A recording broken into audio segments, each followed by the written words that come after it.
In this video, we're going to talk about graphing rational expressions. So our learning targets are, number one, that you can graph a rational function, but also that you can identify the characteristics of the rational functions.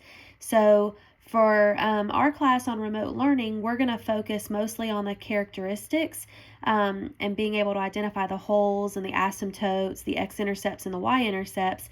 But I am going to show you still on this video how to graph them, although you won't be responsible on your test for having to actually graph them. All right, so the types of functions we're going to be looking at will look like, this one where there's a linear graph. Except there's a hole in it, so you can see that little open circle. You'll have some graphs that look something like this, some graphs that look something like this, but these are all rational functions, okay? So those are the types of things that we're going to be looking at. Now, there's also some steps, and if you'll look on your Google Classroom, I actually have a cheat sheet on there that's electronic. So if you have the ability to print, then you can just print it out. But if not, then I have the steps written down here. So throughout the video, I'm going to kind of refer to these steps. All right, so you'll notice that step one is factoring. And then step two is simplifying. So that's something that we're already used to doing with rational functions. But then we're going to algebraically find the wholes, the vertical asymptotes, and the horizontal asymptotes. So we're going to be focusing on steps 1 through 5 today, although I am going to show you step 6 because I'm going to graph it. But remember, you're not going to be responsible for doing that on your test. And then the next video will focus more on steps 7 and 8, where you're finding the x and the y-intercept. And actually, that's kind of easier to find anyways before you graph it, but because we're kind of splitting this up, I'm kind of showing you that separately. All right, so again, we're focusing on steps 1 through 5 today. All right, so you can screenshot that, pause, jot that down if you need to, or again, it is on your Google Classroom, so you can see it there as well. All right, so in your packet, I want you to turn with me to page 14 in your packet. All right, so we're going to look at this first problem, and I'm going to do the best I can with the camera, but it's kind of harder. I'm trying to make sure you can see everything that you need to see. All right, so, all right. So, like I said, the first step is to factor. All right, so we want to factor what we have here and then simplify it. So we would factor the numerator as x plus 3, x minus 1, and the denominator is still x minus 1. Now we want to simplify that, so my x minus 1s would cancel, leaving me with x plus 3. All right, so that's my most simplified answer. All right, so the next step is we have to find the wholes. So it says to set the canceled out portion equal to 0 and solve for x. So the canceled out portion was the x minus 1. So we're going to set x minus 1 equal to 0. So for my whole, I'm going to say x minus 1 equals 0. I'm going to solve for x. I'm going to do a little mental math here. I'm going to add 1 to both sides to get x equals 1. Now, I can't just stop there, all right? It also says to find the whole, I have to substitute back into the simplified function. So my simplified function would be x plus 3. So I'm going to put 1 in for x, and I'm going to say plus 3. So y is actually equal to 4. The whole is an x and a y value, okay? Because I have to be able to plot that point on my graph. All right, so I'm going to plot 1, 4 as an open circle. So when I plot that, it's an open circle, but now I still have to check to see if there is a vertical asymptote or a horizontal asymptote. So let's see. So for the vertical asymptote, it says set the denominator equal to 0. Well, do we have a denominator here? No. And we use the simplified function. All right. So since I don't have a denominator, I don't have a vertical asymptote. All right, so now I need to check for a horizontal asymptote. Now for the horizontal asymptote, it says that there's 3 cases. All right, so let me kind of go back to this. All right, it says there's 3 cases. It can either be top heavy, bottom heavy, or equally heavy. So how we determine that is based on the exponents. All right, so in this function, we only have x plus 3. Well, that means that it's top heavy because there is no denominator, right? So if there's nothing in the denominator, well, then it can't be bottom heavy and it can't be equally heavy. So it's top heavy. And you'll notice here it says that there's no horizontal asymptote. So for this particular graph, we have no horizontal asymptote.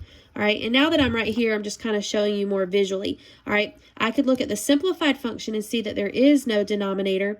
Or I can look at the original function and see that x squared and x, the 2 is bigger than the exponent of 1. All right, so that would make it top heavy, and top heavy does not have an asymptote. So now I've got just this one point on my graph, okay? And so if this was what you were doing for our assessment, I would just be asking you for the whole, the vertical asymptote, and the horizontal asymptote. But I do want to show you how you can actually graph this. All right, now if you know anything about slope and all that kind of good stuff, then you could probably just, know that the slope is 1, and you're going to go up 1 over 1, up 1 over 1, up 1 over 1, and plot some points. But if you're not quite sure about that, then I want to show you how you could use your calculator, and you'd go to your table, and then you would type in that function, so x plus 3. And then hit enter, and I'm just going to start at 0, but it doesn't really matter. And then I can see some different points for me to plot. So I'm going to plot some of those points. Okay, so one of them that was on there was 0, 3. I also have 2, 5, and so on. All right, but you'll notice that these points are just forming a line, right? So I'm going to do the best I can to draw a line going through those points, but I'm jumping over the whole. All right, so this particular graph gave us more of a linear graph. Okay, so let's look at example 2. All right, so for example 2, the first step, of course, is to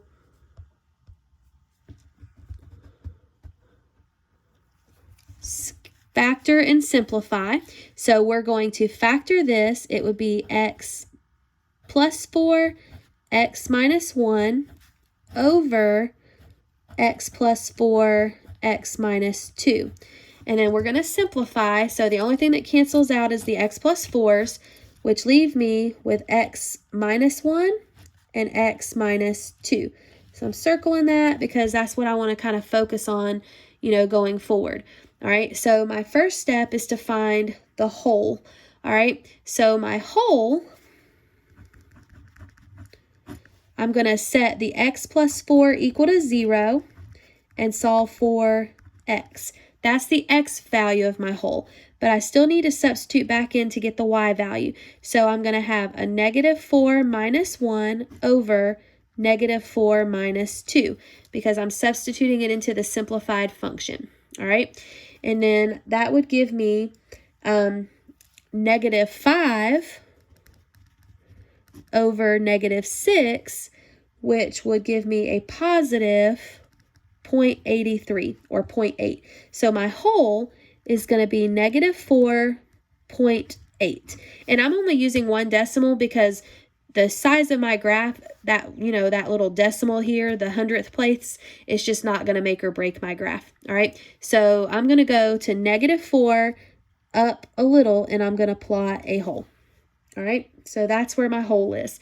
Now I still need to look at my asymptotes. So I'm going to start with the vertical asymptote, and the vertical asymptote says set the denominator equal to 0 and solve for x. So I'm going to do some mental math, and I get x equals positive 2. All right, so if it's a vertical asymptote, we have to draw a dotted line at x equals 2, and it has to be vertical because it's a vertical asymptote. So here's x equals 2, and I'm going to draw a dotted line at x equals 2. That's a vertical asymptote. All right, so now we're going to have a horizontal asymptote. So we've got to figure out, is this top heavy, bottom heavy, or equally heavy? So you'll notice that in the original function, I have x squared and x squared. 2 and 2 are equally heavy, right? We don't care about all this other stuff. We care about that leading degree, all right? And if we looked at the simplified, it would be x to the first, x to the first. 1 and 1 is still equally heavy. So this would be equally heavy.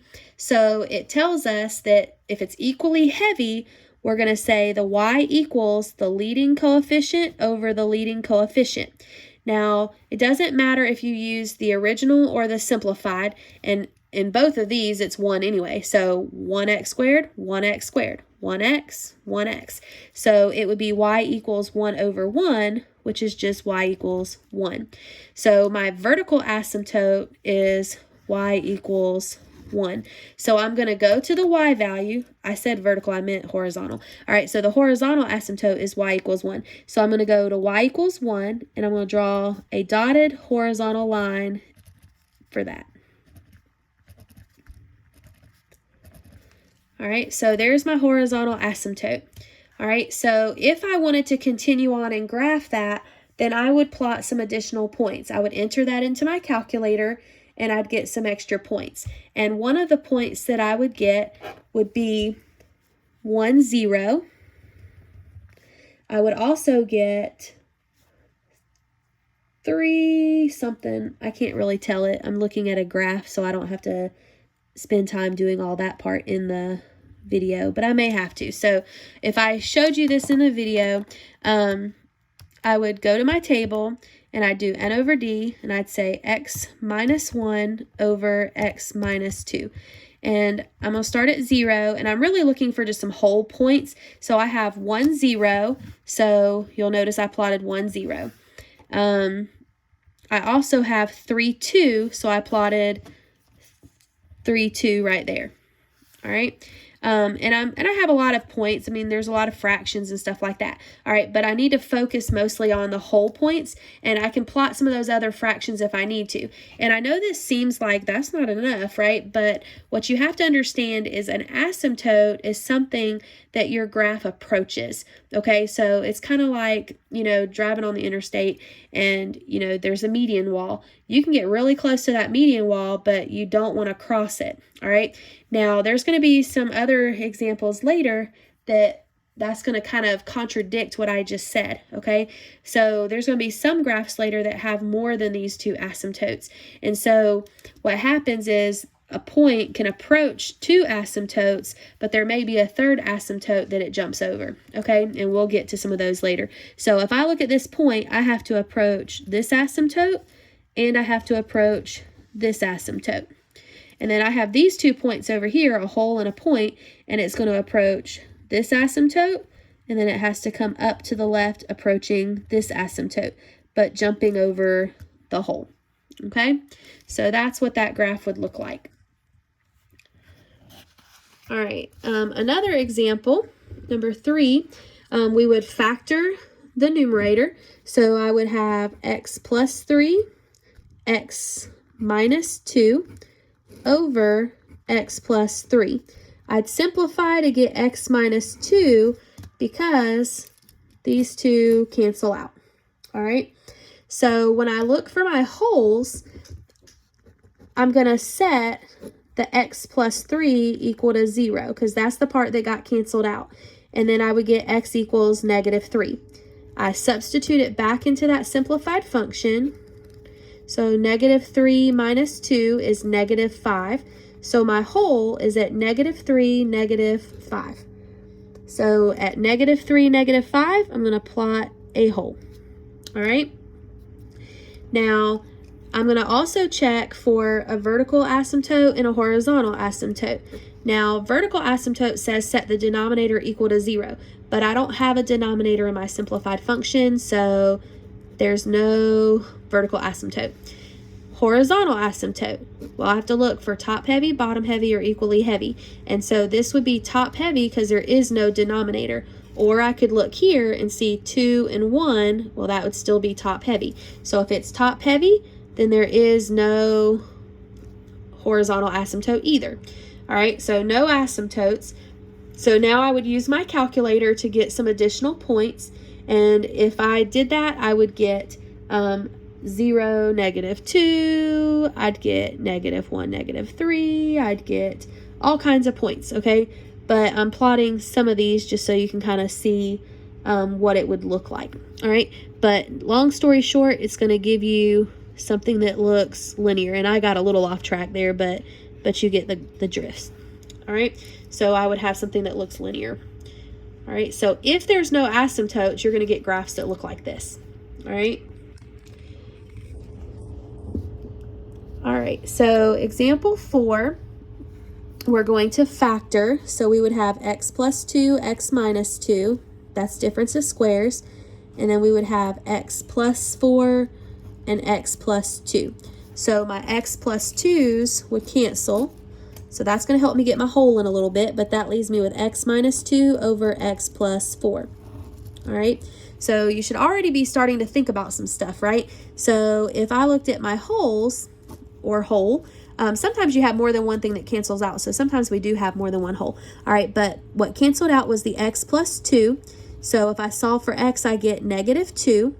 I have to substitute in to get -2 minus 2 over -2 plus 4. I'm substituting into this function. So -2 minus 2, -2 plus 4. And so I get -4 over +2, which is -2. So that means my whole would be -2, -2. So I go to -2, -2, and I plot an open circle. All right. Now I still need to check for my vertical asymptote and horizontal asymptote. So my vertical asymptote says to set the denominator equal to 0. So I'm going to say x plus 4 equals 0. Solve for x to get -4.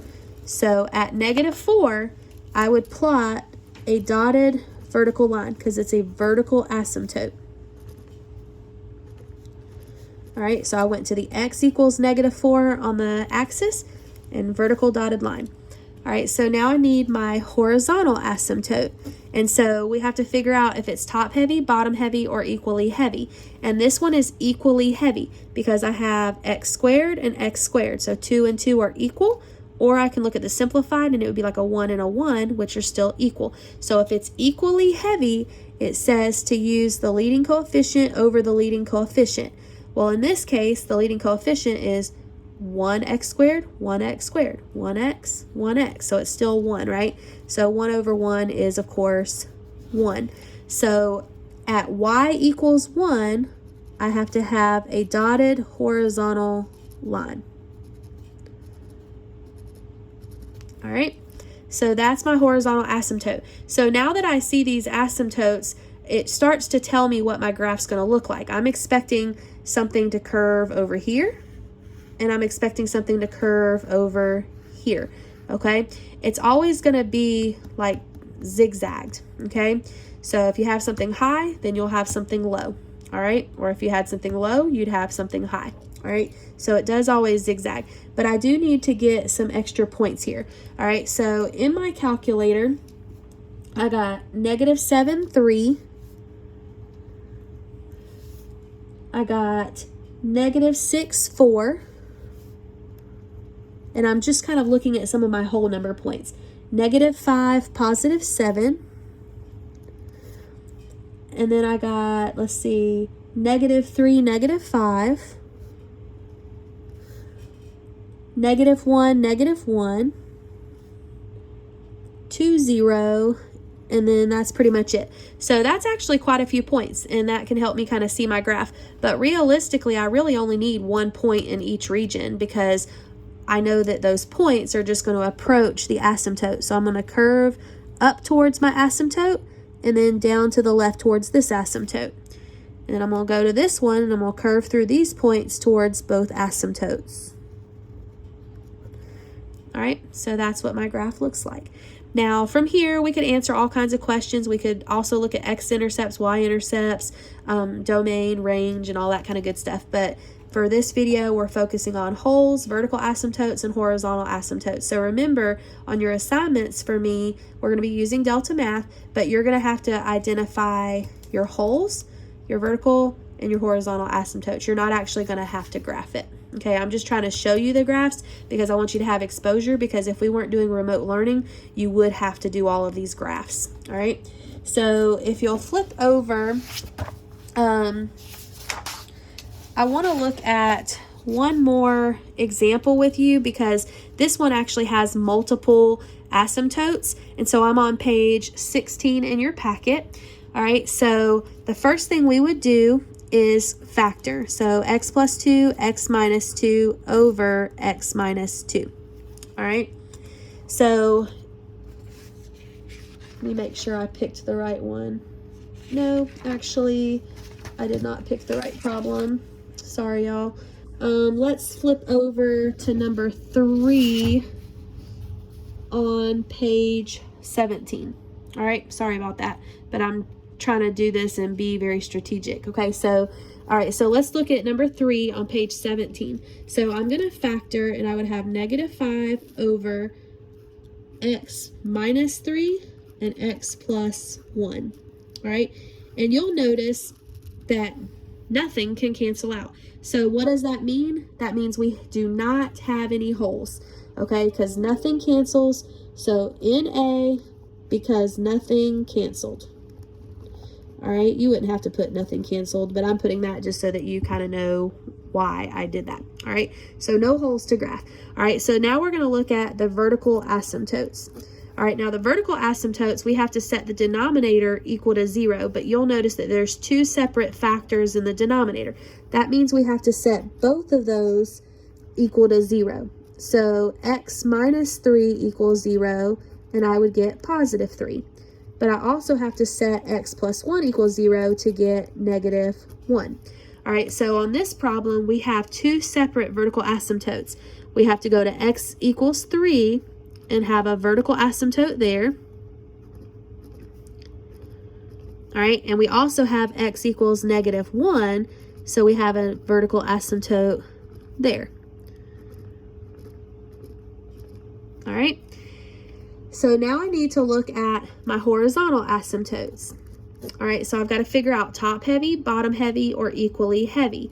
Well, this is definitely bottom heavy, not because there's a lot more terms in the denominator, but because there is no x up here and there is an x squared down here. So 2 would be bigger than an x to the 0, right?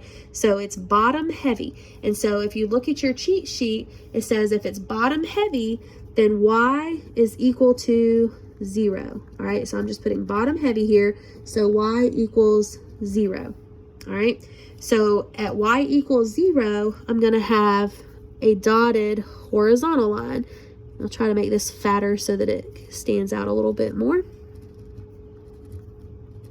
All right, so those are my asymptotes. And so here for my vertical asymptote, I would have x equals 3 and x equals -1. My horizontal asymptote is y equals 0. All right, so now I need some points, because obviously I didn't have any points here, right? I didn't have a hole, I didn't have anything. So I need to get some additional points. All right, so this is where the calculator comes in. All right, so I'm gonna go to my table and I'm gonna type in a -5 over x minus 3 and x plus 1. And I'm looking for whole numbers if I can, okay? So whole numbers are what I want. So -2, -1 is something I can plot. So -2, -1. A whole bunch of fractions, right? So I'm gonna go the other way and hope for something else. And okay, 4, -1 right here. All right, and then like that's all I have, and I'm like, oh my gosh, but that's okay, because remember, in each region all you really need is 1 point. So in this region we have this point, so that curves towards those 2 asymptotes. In this region we have 1 point which curves towards these 2 asymptotes. All right, And then we've got this middle section right here. Now remember what I said on the previous problem, things are going to zigzag. So if you have something low, then you'll have something high. If you have something high, you'll have something low. So do you see how both of these are low? Then it would have to be low, high, low. Low, high, low. So I know that something is going to be in this region right here. I just need to get another point to kind of help me with that curve. So I'm going to try to kind of meet in the middle. So this would be at 1, right? Just because, I mean, I know it's going to have to curve towards the asymptotes, but I need to know what this point is. So I'm going to go to my table and scroll up to 1. Now, it's a fraction, unfortunately, right? But I can go to that and hit double arrow, and I can see that 1 and then 1.25. So 1 and 1.25 is a point. All right. And so, and that actually is enough to plot this graph. I know it doesn't seem like it, but remember that it's going to have to approach these two asymptotes right here. All right. So it wouldn't curve down, because if it curved down, it's going through all of this stuff, right? On both sides. So it's going to have to, like, if this is going down, this has to go up. All right. So this is going to curve up towards this asymptote and then up towards this asymptote. So I end up kind of with a parabola shape in the middle. All right. So low, high, low. All right. And hopefully that's making sense. Now, if I really wanted to, I could figure out, you know, my x-intercept, y-intercept, and all that kind of good stuff. And so there is no x-intercepts. There's no x-intercepts because nothing crosses the x-axis. So I could definitely see that, and I'd say, no, there's no x-intercepts. My y-intercept is whatever 0 is. And I know right here it looks like 0, 2, but I'm going to make sure. And right here, it's not 0, 2. It's actually 0, 1.7-ish. All right. So 0, 1.7-ish. And then the domain of the range is a whole nother box of fun stuff. Okay. But we won't go there for this video. So hopefully that gives you some examples. I know this video is crazy long, but this is just a concept that's a little bit tougher. All right. So I wanted to make sure that you had plenty of examples.